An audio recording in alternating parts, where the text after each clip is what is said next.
So I don't train. And that might sound a little out of pocket, especially coming from someone who's been doing a badminton channel and making a bunch of badminton videos. But the reality is, I've never done any badminton training. I also haven't introduced my badminton skills onto the channel yet.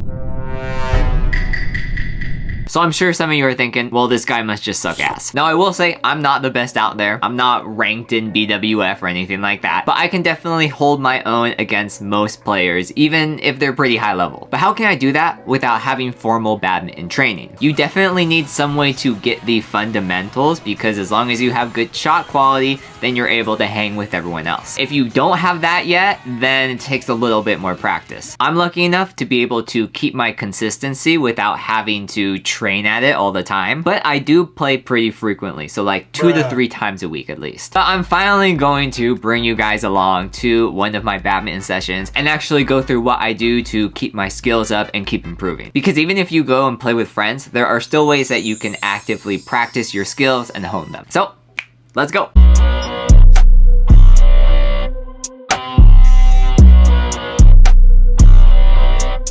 Before we go in, I wanted to kind of talk about what I do instead of train. So meeting with the group today, I would say they're like pretty intermediate, like high intermediate. So definitely not challenging, but also it gives me a little bit of free reign to practice things that I normally would do with an advanced group or something like that. So lately I've been practicing my front court, trying to stay on attack a little more, and then trying to do more interceptions as well.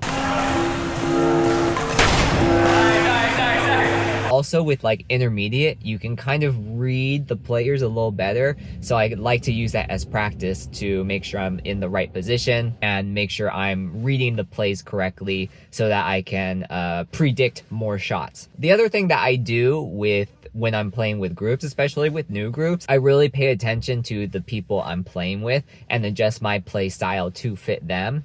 And also being able to analyze their gameplay as well as my opponent's gameplay. I think that's a really great thing to add to your game. It's a little different when you're playing with beginner players because you're kind of just like, okay, is their backhand bad? Which partner is worse? And then you kind of go from there. The higher you get though, the more it's like, okay, now I need to see what kind of shots that they like to make.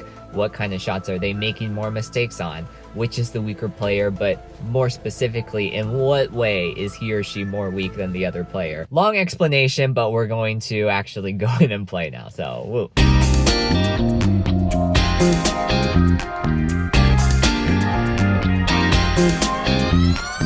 What's up fam, it's your boy Matoka. So I think the badminton is pretty self-explanatory, so I'm not going to be talking through the whole thing.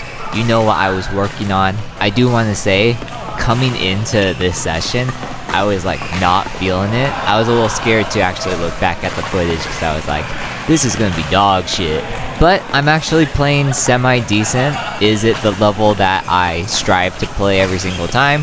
Definitely not. I know that I can play better, but my arm was a little wonky that day too, so can't complain. Honestly, haven't even played a tournament in over 6 years, so maybe that could be something that happens this year. If you want to see me play a tournament, make sure to like and subscribe, and let's get this video to 10,000 views, if that's possible. Like, hey, let's go crazy. And thanks for watching. Enjoy the badminton.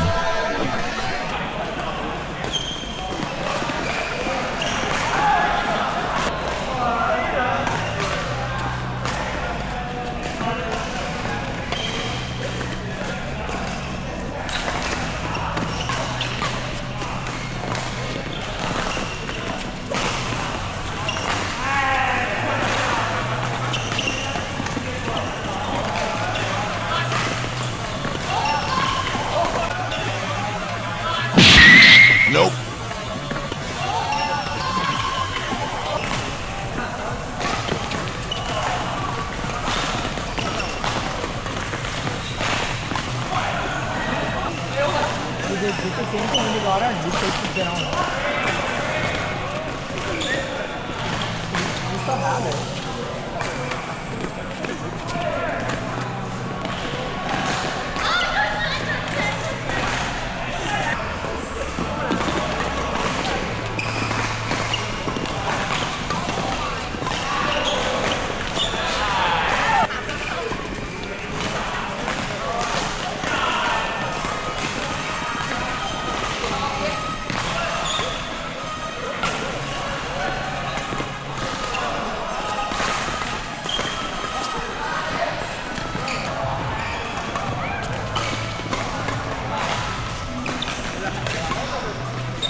They ask you how you are, you just have to say that you're fine when you're not really.